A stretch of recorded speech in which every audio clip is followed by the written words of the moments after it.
Hi, I'm Stan Joins. I'm one of the co-founders and the CEO at Valley Road Vineyards in Afton, and we were fortunate enough to have our Cabernet Franc Reserve 2023 featured in this year's case. Hello, and I'm Corey Craighill, and I'm the winemaker. So this fruit came from a vineyard we call the Grayson Vineyard after our longtime vineyard manager, Grayson Potes. It enjoys a great swath of Chester loam with a subsoil of clay. It is immediately adjacent to another one of our vineyards where we also have Cabernet Franc. But this was planted in 2021. So this was 2023 vintage. So its third leaf produced some very good fruit. I would describe the style and character of the wine as very Cab Franc. You've got notes of dark cherry, some white pepper. It's got a nice structured texture to it, long finish, and a bit light on its feet. We want to make wines that are alive and fresh, and I think this fits that. I would just add that this was our first effort at intentionally over-vintaging one of these beautiful reds. And so Corey kept this one in the cellar in a mix of new oak, and it really shows. It's just what you want. As I said, we call this our reserve for that reason. And the age and maturity of it really comes through, makes it a pretty special wine. So 2023 was the first vintage that Stan and I worked together, kind of.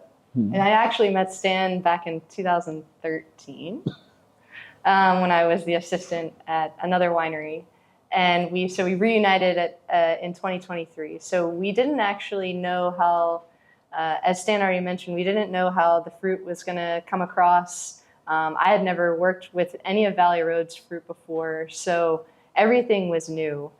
And right off the bat, this fruit showed itself during fermentation. With every day we opened the tank or the T-bin, you were flooded with really expressive aromatics. When doing the pump over or the punch down, it was just such a treat to be working with this wine every day. And I just have such a soft spot for it during harvest. So I really looked forward to it, to working with it every day. And I think that carried, as Stan said, that carried through the aging potential in the cellar. We noticed that right at the beginning during harvest, during fermentation, that we should really think about keeping some of this Cabernet Franc to over vintage. And I think it was a good choice. So, yeah.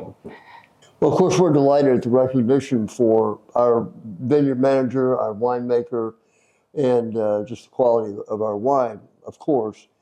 But this one is particularly important to me for the industry because this is our 10th year in operation, and over the 10 years, as we've visited different vineyards and wineries around the state, we've seen how Cabernet Franc is showing itself. It's thriving in all of the different terroirs, from the coastal plains and the tidewater in the eastern shore to where we are in the Piedmont, up to the granite of Fauquier and Loudon and over into the valley.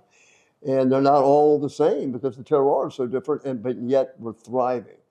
And this is becoming something of Virginia's special red grape, I think. So delighted for the recognition for that reason as well. I would agree. I think Cabernet Franc has a place in Virginia, and I was really lucky to work with this fruit, and I've worked with Cabernet Franc in my almost 15 years of winemaking in the state, and this is some of the best Cabernet Franc I've seen, and I hope to continue working with it. And it's just really exciting to have such a strong wine be part of the case.